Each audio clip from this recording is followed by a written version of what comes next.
everybody, Tom Vasel here, and we are continuing to take a look at the Dice Tower Library shelf by shelf. We are now at rack 20, and this is what I call my intellectual property rack because there's a lot of games from intellectual properties on this spot. But first we have King of Tokyo. You'll see 4 King of Tokyo games here. We have my King of Tokyo collection, which I went over in a video and showed how I put everything together a few weeks ago, or last week actually. This is just normal King of Tokyo, so if you don't want to play with, this has King of Tokyo, King of New York, everything's mixed together. Here we have King of Tokyo. Here we have King of Tokyo Dark Edition, and here we have King of New York. King of New York is probably not long for this world because it's in here, and it just doesn't get played that much. We'll see. Then we have the Red Dragon Inn. Now, there is like 8 different versions of Red Dragon Inn, all these expansions, but I think just the base game is enough for what people might want here. Then we have Portal. This is actually not a bad game, the Uncooperative cake acquisition game. I did not think I would like this one that much, but it's not a bad little game.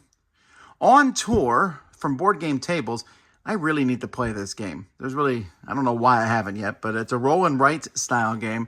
And the reason the box is so big is because it comes with all these big boards, dry erase boards in it.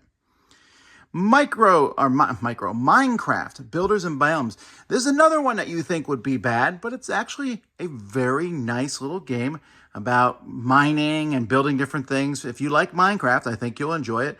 Even if you don't like Minecraft, it's a nice little game. Wonder Woman Challenge of the Amazons is a cooperative game, which is it's not bad. I wouldn't say it's amazing, but it's a pretty solid, straightforward game.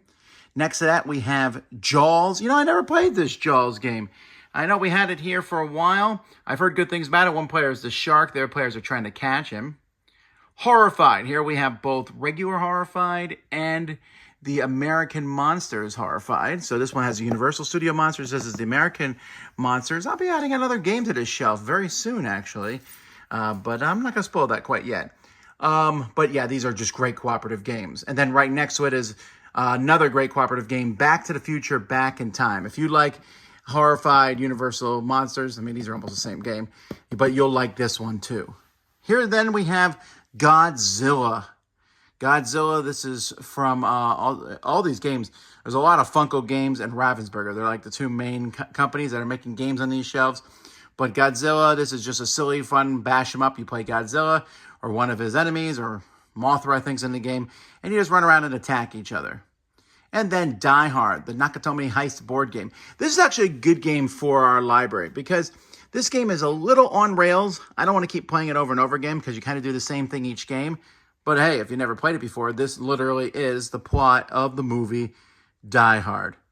A lot of great games on this shelf. It's hard for me to kind of pick my favorite here because I want to say Back to the Future, Back in Time, but I think I'm just going to end up on King of Tokyo. What's your favorite game on these shelves? Well, let me know.